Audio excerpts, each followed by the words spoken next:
yo, what's happening out there? But before I go on, if you haven't subscribed to this channel yet, please do so. If you haven't hit that like button yet, please do so. And if you haven't left that comment yet, please do so. Also, to the people who recently subscribed to the channel, thank you. I really appreciate it. Much love, you know what I mean? So, let's get at what we got to talk about today. Today is definitely going to be about the Blacklist and some things that I really want to touch on because, and let me slow down. In my heart to heart, I feel like this is the last season of the Blacklist. I don't think it's going to survive. I don't think it's going to survive. Now, it can survive if they change up the narrative. If they get away from the drama and get back to what the show originally is, a crime thriller. Get back to the premise of the show. Because I think the show still got legs. But if they keep this drama up and not, it's just too much drama. Elizabeth versus Reddington, okay. Like I said in a previous video, you know, I understood that whole dynamic of her trying to do what she did. But in reality, her going against Reddington became her own demise at the end, for real. Because in reality, if she never go against Reddington, Never Townsend never get that close to her to really know the truth about anything. And he never find them in the bunker.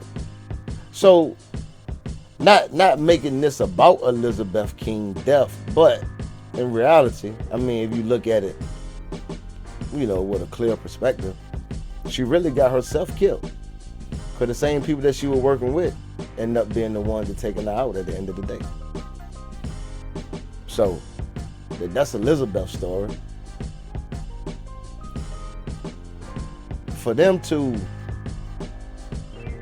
get people back in, to get people back excited, you got to bring back the cases that, you know, the people we never heard of. You know, the criminals that, you know, not your everyday criminals as the show once put it out there.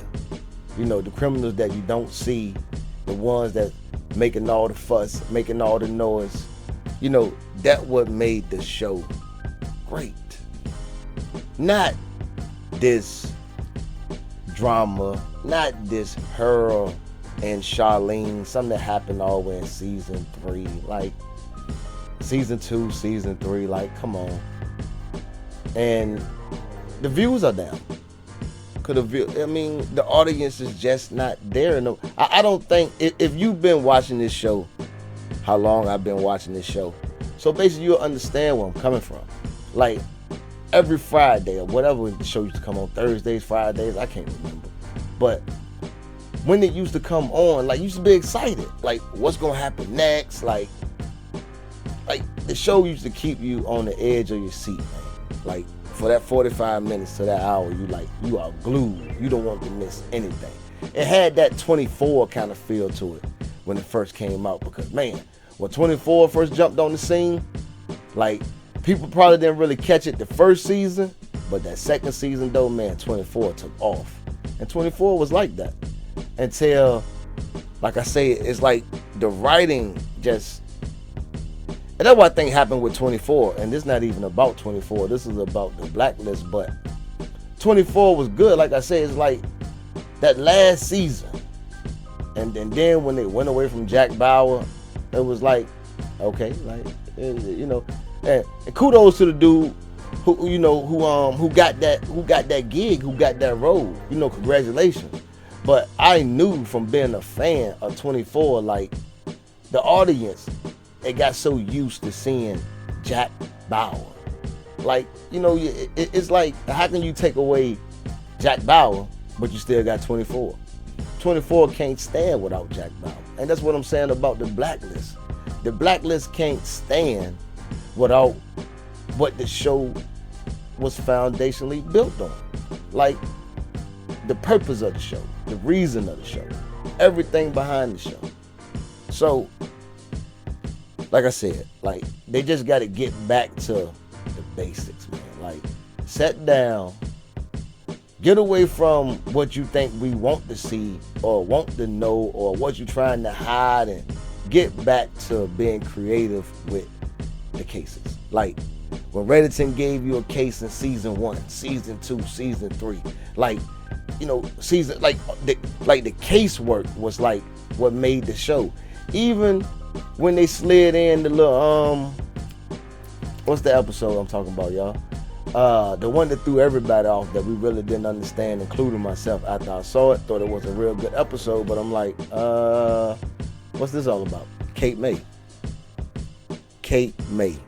Like, they slid Kate May in there, and didn't nobody really understand Kate May at that present time. And you know, like I said, I went back and did a lot of research on Kate May too. Like, when that episode really first came out, and when people was writing about it, it was like it threw everyone for a loop. And you know, now looking back on Kate May, I give them props for that, because it was like left field kind of. It was like left field kind of stuff. But they slid it in there and they pulled it off. But they gave us the seed right then. You know, they planted the seed to the whole thing about the show. It's like they didn't give it to us like we wanted it, but they say, you know what, we're gonna plant this seed and we're just gonna put a little water on it here, a little water on it there, and we'll see how far it grows. And man, and I knew Kate May resurrected it into something, because I watched the video with the writers, and I heard one writer say, and it stuck with me.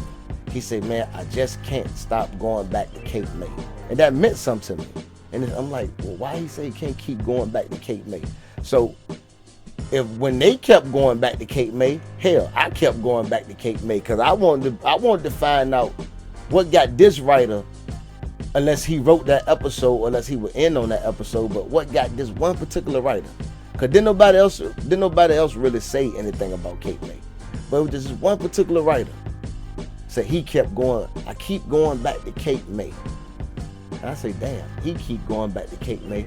What did I miss? So I kept going back to Kate May. And the more and more I looked at it, and the more and more I realized, like, okay, Reddington is the mother. But like I said, I'm not gonna talk about that right now. We're just talking about how to get the show back to being what it was, man. How to get the audience back. How to get people back excited about the episodes, man. I mean, like I said, if you're a fan of this show, if you've been watching this show, how long I've been watching this show, then you know what I'm talking about. Like, I'm not speaking French to you. I'm not speaking Spanish. I'm not speaking Japanese. I'm not speaking any other language than English. So you understand what I'm talking about.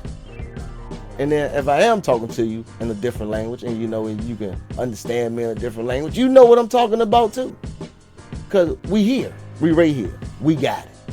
We understand, like, Elizabeth is gone. Okay. Get back to solving cases. Not Reddington versus Dembe. And not her and Charlene affair. That just... now that gets under my skin. I know y'all can tell. I know y'all probably be like, man, how many times I do gonna say something about that? But it bothers me though. It bothers me to the utmost, because they jumped the show 2 years ahead to go back to get material. I guess I get it. But to me, it's like when you go back and tap into Harold and Charlene, now you're reaching.